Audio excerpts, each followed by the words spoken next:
workplace safety. Now, I wonder what the Factories Inspectorate Department thinks of it when we look at it in terms of the formal sector and the informal sector. To help me better understand what it is, and also to answer some of your questions, suggestions and comments, if you have any, is Mr. Ohini Mensah from the Factory Inspectorate Department. It's under the Ministry of Employment and Labor Relations, and he's the Assistant Chief Inspector of Factories. Good morning and welcome, Sunrise here. Does Cantonmanto qualify as a factory? There is some manufacturing going on there.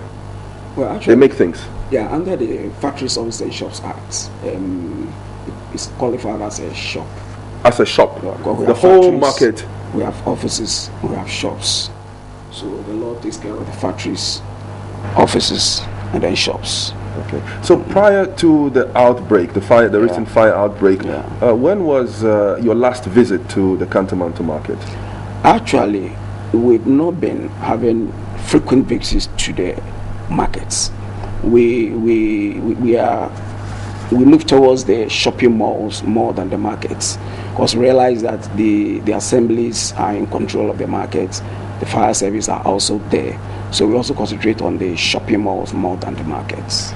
And looking at your experience in this regard, which would you say is well, generally speaking, the most unsafe working environment? Is it markets? Is it shopping malls? Is it hospitals, schools, factories? Is it government offices, banks, studios, television studios? Where do you think the most unsafe working place in Ghana is, and which is the safest place, the most safe working environment in Ghana, generally speaking? Generally speaking, within the factories, somehow the hazards there are high, or the risks there are high. When you come to certain shops, the risks are also there. When you come to studios, the risks are also there. So you can't offhand say that offices, shops, and the hazards are higher than others. It depends on the work environment, because every work environment has its peculiar hazards and risk involved. So you assess the risk and you can rate the risk, whether it is high, it is medium, or it is low. So what do you look out for when you go to an environment that you'd classify as a shop, for example, Cantonmanto market, or any shop in and around Ghana? Exactly. The law stipulates that every shop is supposed to have control measures, certain control measures that will be able to fight fires. For example, what are these? Exits. Yeah. In a room where you have more than one person, you need to have at least 2 exits. And then apart from that, some certain control measures like fire extinguishers, smoke detectors, alarms. So windows qualify as exits, because you can in theory climb out through a window. Exactly, but the law stipulates the type of exit that ought to be. What type of exit? That an exit that has a height. Okay, a door. Like a door. You have to have a door, and it has to be open. Exactly, which closes outwards. It shouldn't even close inwards, but most of our doors in some of our shops closes inwards, but it needs to close outwards, so that when there is a commotion inside and you are moving, you don't have to go and open inside, but you open it outwards and then you move out. And then aside that, you need to have, even the roofing should be more than 4 feet up, and then you need to have a smoke detector or a fire alarm or a fire extinguisher should be there, so that at least if there is any outbreak, you can be able to fight the fire before. What is the rate of compliance amongst our shop owners to these basic requirements? Number one, that you should have easy access. If it's an enclosed premise, the doors should open outwards, should always be open. You should have more than one exit. That you should have fire detectors, you should have fire extinguishers, and that you should have a certain ceiling height. What would you say the rate of compliance to these 4 basic requirements that you've mentioned? Rate of compliance very low. I would say 1%, 2%. Is it even in the double digits? Well, it might be in double digits, but low. Very low. Yeah. Why? Because one, safety culture in this country is very low. Attitude, very, very poor, and people think that investing in safety is an extra cost. I was speaking to a behavior psychologist just a couple of days ago. I asked this international consultant what it would take to change the behavior culture for people, and he said to me something that sounded really unpleasant. He said, well, something unpleasant has to occur. People have to want to change, and usually they want to change because they are no longer comfortable. Do you think that we are comfortable as a people? We have this culture where we think that risk is okay, that danger is okay, and that we don't have to comply even when there are laws that stipulate that we must. You know, really what you said is true. People are comfortable with what they are doing. You go to a workplace and change is very, very difficult. They will tell you, oh, this is how we've been doing it over the years. We've done it, there hasn't been any problem, there hasn't been any accident. But I don't know when an accident will occur. An accident is an unplanned event. It can occur at any time, and that is where we need to be safety conscious. But for the now, I think we are comfortable with the risk. It's when there is an accident before we all begin to talk about safety. Right from government to employers to employees to the ordinary person on the street, we begin to talk about safety. I heard you talking to the insurance person. It's now that somebody will want money to refurbish maybe his work. But if you talk about insurance right now, he thinks, oh, I've been working all these years. There hasn't been any accident.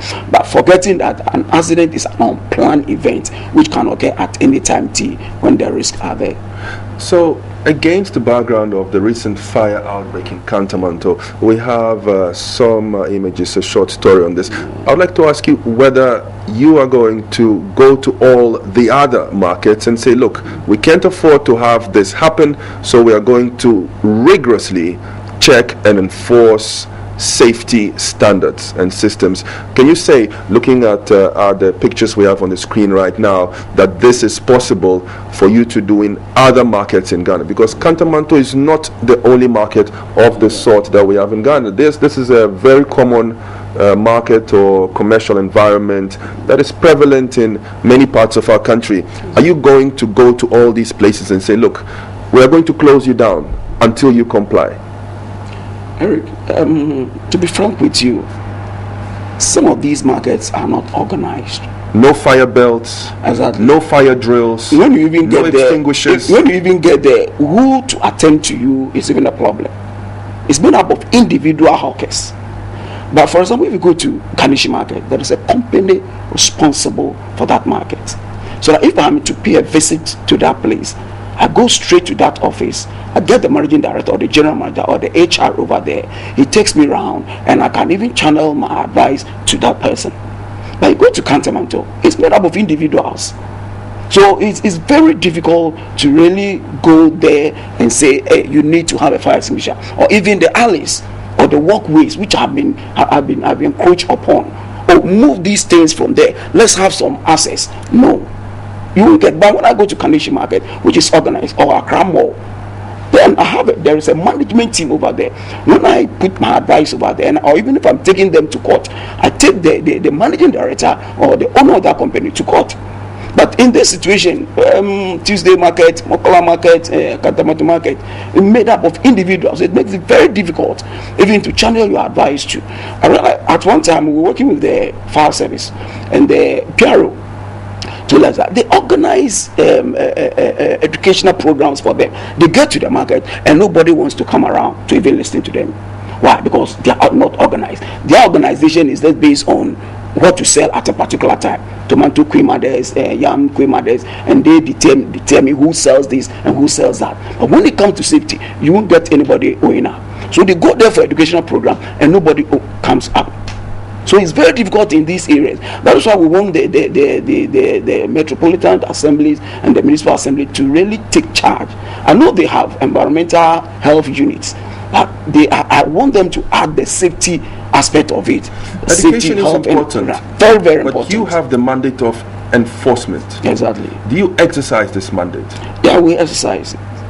So when you get calls from workplaces, factories, exactly. Shops, exactly. Saying that I believe that my place of work is unsafe, I want you to come and inspect it. You come and inspect it and it fails to meet your criteria, you actually close this place down until it meets your requirements. Exactly. How often do you do this? We often do it. At one time, there is an office around the new plant station. There was a man who came to report that one of the managers has been smoking in the work environment. Though he's in his cubicle, but the cubicle are open. So the smoke goes all over the place, and he's asthmatic. So he came to our office and reported the issue. So we went there, conducted an investigation, and we went around and realized that it is true. So we wrote to the managing director that this thing should stop because the environment was being polluted to the detriment of someone's health. And it saved the situation. So when we receive a call, when we receive a distress call, we go around and normally, health, safety, and environment is a bipartite or tripartite issue. You need to sit down with employee, and dialogue. So the employee will also own the measures that have been put in place. So employer should not come and impose safety measures, control measures on the worker. At the end of the day, you said we should do it, that's why we are doing it. Immediately he's not there. So that if I go into a factory and I realize that there is a problem, there is a hazard at the problem, I wouldn't just say, hey my friend, put this thing here or I'll take it to court. That is the prescriptive type of law that we have. But I need to educate the person, make him to understand the risk involved, the hazard that he's exposed to, that if this thing goes on, this is what's going to happen to him. So that he comes to understanding and he's enlightened. So that when I leave there, he will not put the thing back to where it used to be. But that safety measure that have been put in place, he will safeguard it and make sure that he wears a PPE. The guard that is there is always there. So it's a dialogue. You need to dialogue with your employee. So at the end of the day, he will own the control measures that you put in place at the workplace. Okay, talking about dialogue and instilling control measures, how would you describe your dialogue or your working relationships with the Ministry of Local Government and with district assemblies? I know your office is under the Ministry of Labour and Employment Relations, but district assemblies and metropolitan assemblies and the Ministry of Local Government seems to be coming up again and again in this conversation and previous ones that have been held on this topic. How would you describe your relationships with district assemblies and the Ministry of Local Government? Well, at the moment, not even my ministry, because the ministry is also an entity on its own. With my department, we've not had serious relationship with the MMDCs, but we have a good relationship with the factory, with the fire service. I remember I used to be in Tema, and we had a task force pricing the EPA, the fire service, and the factory inspectorate, and we used to go around as and when necessary to inspect premises. So with the fire service we have that relationship, but with the Ministry of Local Government we've not had that rapport at the moment. But I think with this happenings, I think something of that sort need to be done so that we can come together and then we can see how best we can forestall such fires occurring. Talking about the relationships and culture, we enjoy a really good relationship and rapport with our viewers. We normally have lots of posts on a variety of topics, but when it comes to workplace safety, there's been silence. There's like deafening silence. I'm struggling to find a single post that is on topic. Do you think this is part of our culture in Ghana? We don't want to bring things up that might create any kind of a difficulty for anyone, including ourselves. Even if it is dangerous, we'll just keep quiet and sit right there. Do you get calls often, other than the example you cited of the man with asthma complaining about his colleague smoking? Do you actually get people calling and saying, well, I think our workplace is not safe, we don't have the exits, we don't have the fire drills, we don't have fire extinguishers, we don't have smoke detectors, and so on and so forth, or I think the wiring is dangerous? Do you have these incidents very often? Yeah, the rate is low. It's a culture of silence. Exactly. I had wished that we might be having set calls because our numbers are few. So we are not able to get to all workplaces within the year. But where there is a distress call, we need to go there. So I will wish that we will receive most of these calls from the industry or wherever, so that we can be able to attend to those needs. because if you don't give us the information, it might take us a year or two before we might come there. So you'll be in that hazard condition over the period. You don't know when an accident will happen. So I'll use this medium to inform viewers that if you are working at a workplace where you know there are hazards, please just inform us.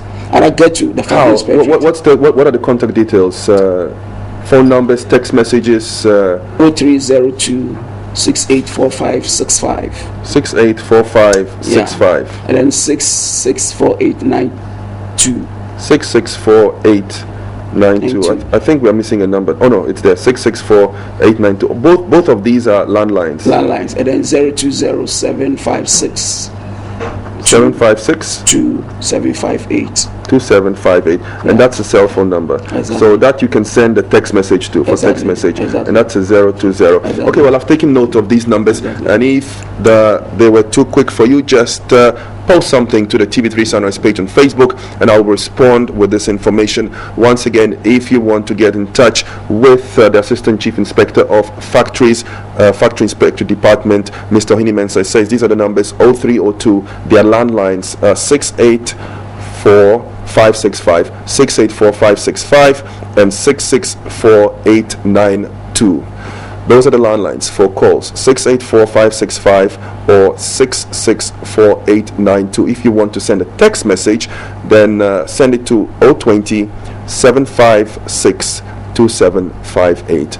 020-756-2758. Mr. Ohini Mensah is an Assistant Chief Inspector of Factories at the Factory Inspectorate Department. Thank you very much for coming here and sharing your thoughts and knowledge on workplace safety with me.